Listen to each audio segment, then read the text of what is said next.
in Jamaica trying to have a baby. And so that's another whole story. But after I got elected to the Georgia legislature, my dad told me, Cynthia, you'll never be an insider. So my whole posture was never that, you know, I got a seat at the table so that I'm going to use it, you know, like for myself. The seat at the table came because there was outside juice. And for as long as I was able to maintain the outside juice, I could maintain the seat at the table. And when they were able to erode the outside juice by whatever means I've accepted money from terrorists, because I had a lot of Muslim supporters, and so therefore, you know, my supporters are terrorists. And whatever the mechanism was that they used it effectively to erode, or at least to make people question. And so then, if the juice isn't there, then you don't get the stuff on the inside. But now, what I would say is that we need the outside juice. We need the movement, and that's why I call it Power to the People. The Power to the People campaign. And we have adopted the Reconstruction Manifesto as our platform. For those people, no matter what their political persuasion is, we hope that they can support and endorse the Reconstruction Manifesto, which says we need to put an end to the drug war. We need to end prisons for profit. It talks about nationalizing our Federal Reserve. It talks about ending militarism, U.S. militarism. Don't just bring our young men and women home from Iraq and Afghanistan. We have our soldiers stationed in over 100 countries around the world. Is that what we want to send to the world? I think that all of us can send something else into the world. And so we need to bring all of that military apparatus home. And then make sure that what we send to the world, our face to the world, is what is reflective of our values. Hi Cynthia, thank you so much for coming. It's a fresh of breath there to have someone with such clarity come out and speak about key issues. My name is Petros, I'm a professional musician. I've had the chance to explore the country. I'm a native of Miami and I've lived here for over 20 years. Some of the key issues that are very important to me is regarding the battle of fear against people all over the United States, gentrification, and as well as green empowerment. With these three, I'm asking, would you support this and how would you? My points are specifically towards gentrification, in the point that a lot of the jobs are being, shipped overseas. All the money that, with all these conglomerate businesses that are not established in Miami, all the money is built here and is sent to Atlanta if it's Home Depot. If you buy something from Apple, it goes to California. I believe that we need to practice key issues like cities in the West Coast. We have local companies where all the money stays here. I would like to see some windmills by the beach, not people drilling in the beach. That's my point within gentrification. As far as like, how would you push these issues and the battle against fear? I know everyone has to have parent or family members who make their lives in a small square. They watch all the things that they're being attacked on psychologically on the roads with advertisements, and they're accepting this form of living. And it breaks my heart, because all it takes is empowerment. And I think if we can empower all of ourselves to work together. But how would you do this? How would you, and would you promote this regarding gentrification, fear, and what was the last one? I don't know. Well, you understand my point, but thank you. Well, with respect to, I think your comments were as much on globalization as gentrification. You've got a wonderful young man here by the name of Max Rameau, who is doing wonderful things around gentrification. Take Back the Land is the name of his organization. So for those of you who are not familiar with his organization, you might want to get familiar with his organization, because land, of course, is a central question. With respect to gentrification, also, secondly, what I would suggest is that there are only a small number of people who are doing it. And they are doing it, though, in cities all over our country. But they are able to operate invisibly, anonymously. And so I would love to organize those who are in the fighting gentrification activism to do some research as to who exactly the names are behind this economic activity, so that then we can address them, call them out, and make their role public in the dispossessing of people of their homes. For this aspect of fear, you know, that's a real hard one for me, because I come from, my father was involved in the civil rights movement. So I grew up with phones being tapped, people sitting, you know, we live up on a hill, sitting down, cars in front of the house, and that kind of thing. I became very interested in COINTELPRO, the counterintelligence program. And I would encourage everyone in here to read the book by Ward Churchill, the COINTELPRO papers, because there you will learn what our government is capable of. If there was any doubt, you won't have any doubt after reading the COINTELPRO papers. And there's a book by Jim DiEugenio. It's called The Assassinations. And in the section talking about the assassination of Malcolm X, he tells us that from time to time Malcolm X would receive these phone calls from FBI agents. And on the particular morning of his appointment with the Audubon Ballroom, Malcolm X received one of those phone calls. And the phone call, the caller said, "Today is the day." Now, Malcolm could have told his wife, "Get the kids together, we're going to go back to Georgia, or we're going to go somewhere. Destination as yet unknown." But he didn't do that. He showed up at the Audubon Ballroom. So, you know, for me, there's no way I can even entertain fear in the face of the people who died just so I could be here talking to you now. Absolutely. Now, this idea of fear, though, I hear it a lot in the white community. And perhaps the fear comes with the recognition that the white community is losing something that honestly it never had. And these individuals who are being pressed by the system to be and are responding positively to this fear, the only thing I can suggest is that for you to be fearless and to show them courage in the face of their fear. Well, I didn't mean so much that I'm compelled by fear. I'm talking about, like, I understand where you're going towards the white community, but I mean as a whole, because the majority of people that are going through these problems are the low-income communities, where they attack them psychologically because you don't make a certain amount of money, because you don't live in a certain neighborhood, because the police is always watching you on the TV. I mean, promoting empowerment to get people to open the world, and not, there's a huge Hispanic community here of elderly people who will not leave their house. They are so afraid because at 6 o'clock news they see that they're going to get shot on the front door. I'm speaking more of, we're all in this together, and more of a financial background, because that's how they keep us down, or whatever they put in the food, or whatever they put in the water.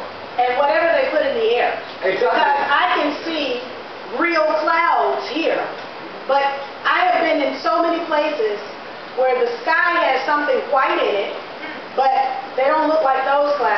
that was actually discovered to be one of the main factors of the earthquake in China. There was pink and orange aerosols that were seen from fighter jets, which 2 hours later there was earthquakes in China. In my opinion, I've witnessed some of the similar activities in Miami, but more in the form of controlling the weather.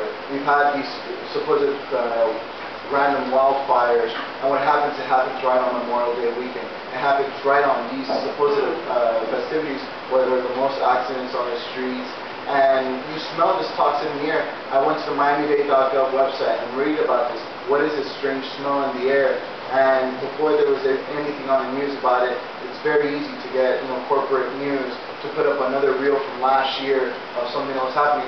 They wrote on the website, do not try to cover your face with a wet t-shirt. Do not go outside as often, but go about your daily activities. What is it that they're putting in the air to do to these people? Not to mention when they put in the food. I mean, I just say I wholeheartedly support you, but we need to focus on empowerment against fear. We need to focus on empowerment to unify against each other, and to get the Europeans, to get the Arabs to stop taking our jobs, for us to keep what we have and to keep all the business right here, because I believe that's the only way we're going to make it together. You know, among the most powerful images are the elementary and high school students who faced the water hoses in the dock. Now, I can imagine that there was a lot of fear, but they were fearless.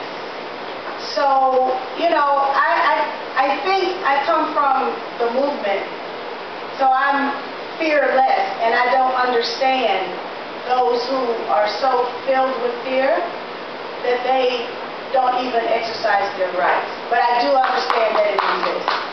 Ours are the people. Sorry. Yes, you, and then the lady here, and then my journalist friend. Quick question in regards to national security and drug war. What would be your first action, your administration, in dealing with violence on the border, infiltration by a Mexican army into our country, and the humanitarian crisis at the border?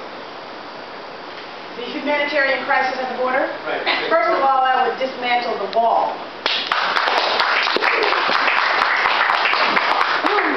Then, in terms of infiltration, I mean, the drug war is bogus to start with. If we look at what the impact of the drug war has been, it has resulted in the erosion of your civil liberties. There is something in this country called posse comitatus, and that mandates the separation, like the wall, between military operations and local law enforcement. But there's one exception to posse comitatus. Now there's two, and they're attempting to get three through natural disasters and health disasters. But the posse comitatus has been eroded because of the exception that's made for the drug war. That means you can get all these SWAT teams, you can get the militarization of your local law enforcement taking place with the excuse being we got to fight drugs. But now let's look at who actually are drug traffickers. Now, yes, there are these people who traffic in drugs on the street, but they have to have a supply that comes from somewhere. Now, the last time I checked, that supply was being orchestrated from the basement of the White House by Oliver North for a foreign policy purpose. And if you look at just not only cocaine that we know about through Iran-Contra, heroin from the KLA, which was the ally of the United States in Central Europe, then what we understand is that we probably have to do some homework in weeding out drug dealers who happen to be inside the United States government. So that is the approach that I would take with respect to drugs. Secondly, I would repeal Plan Colombia. We don't need to spend $1 billion in Colombia. We don't need to pray people and dispossess them of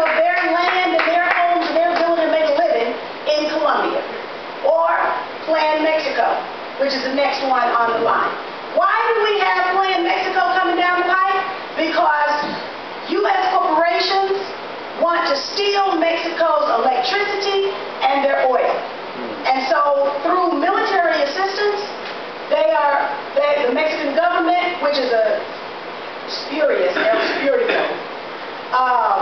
which is a bogus, stolen election, the result of a stolen election isn't even a legitimate government in Mexico now. So, that's right. In fact, I support Obrador. That's the beginning. Just to follow up, do you see the drug war as being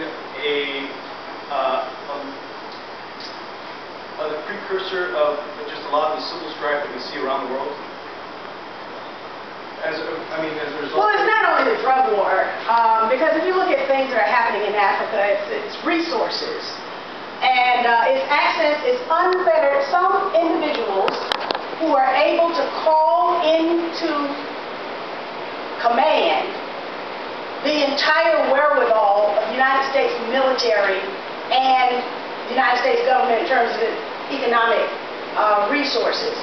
And so they want unfettered access to whatever it is that's under the land, whether it's uranium in Congo, or tantalum in Congo, or diamonds in Sierra Leone, or oil off the coast of Cote d'Ivoire. Whatever it is, they want unfettered access. They don't want to pay a fair price. These people who talk about free trade are not interested in fair trade at all. I'm just curious because one of the major things I've seen, The Economist just came out last week saying that the only country that's actually increased in the use of opium, for example, is the United States. That one of the largest producers of opiates in the entire world is Afghanistan, which we're occupying right now, which we're allowing freely to occur.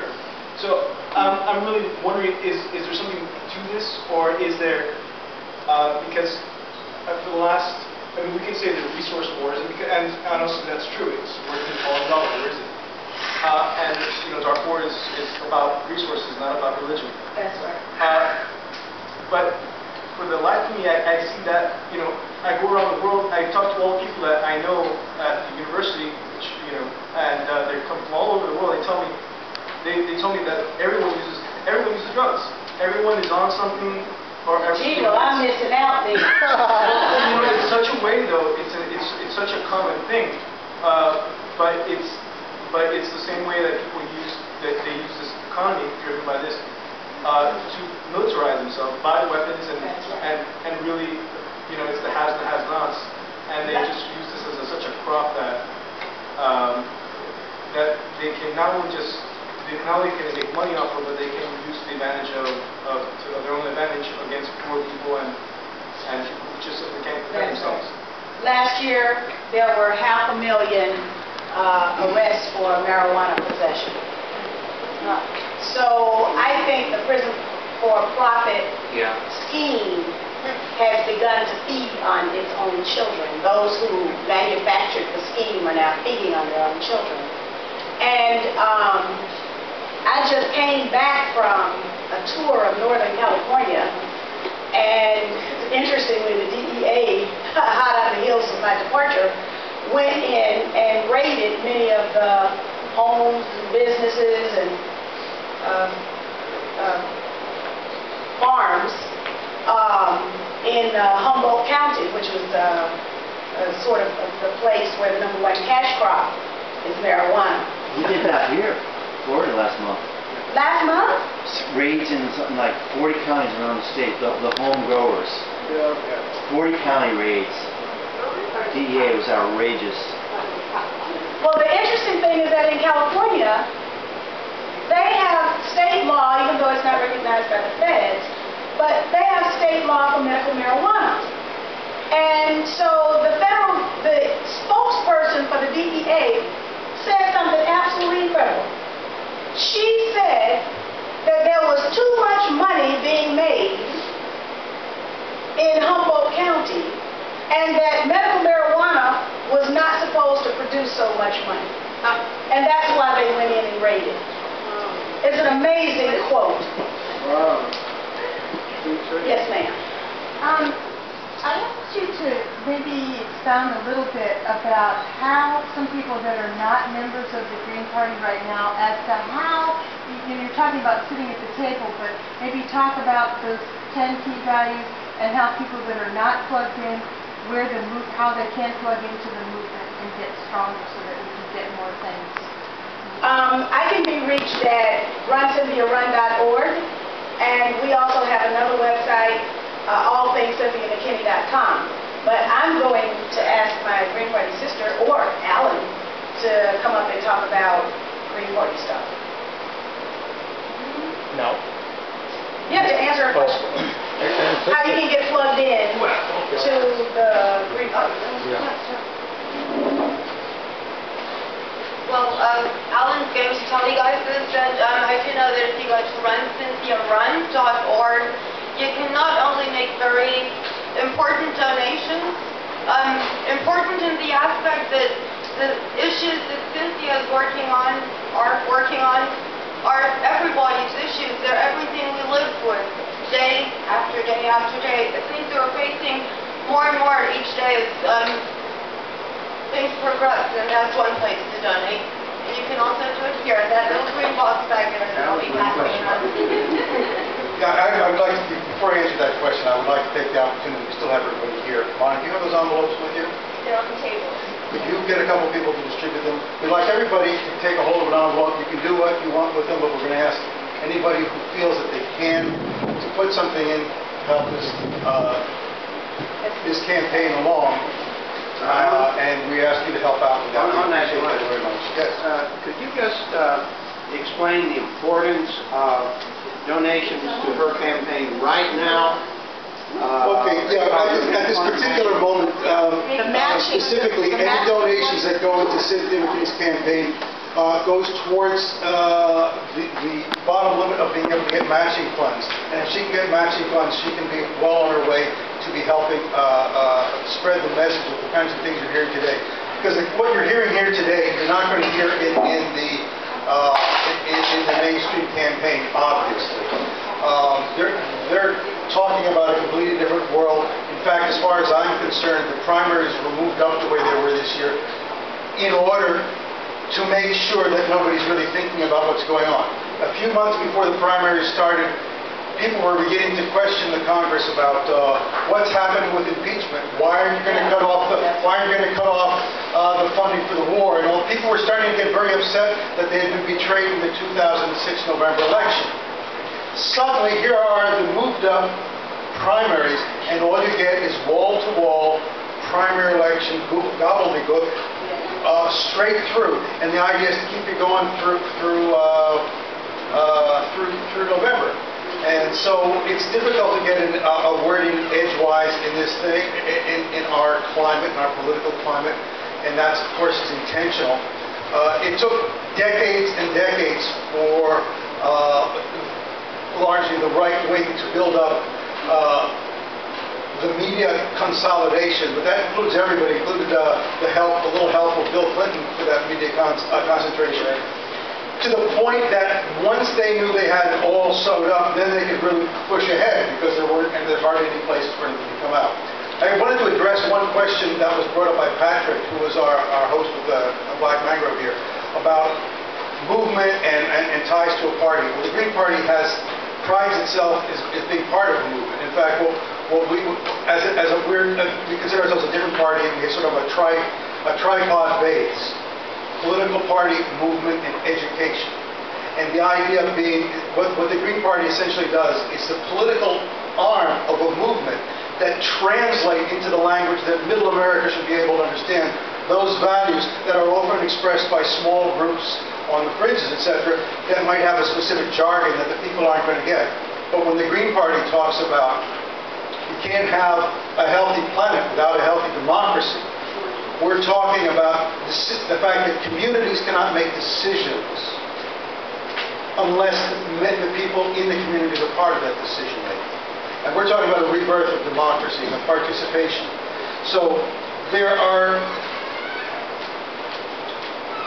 the Green Party is inevitably tied in with the idea of community, because our job is to be the political party, or at least one political party, which will translate the values of the movement that we have seen coming along for decades, that's usually been marginalized, and try and make that into policy that people will understand in simple terms of justice, equality, fairness, decent education, equal opportunity.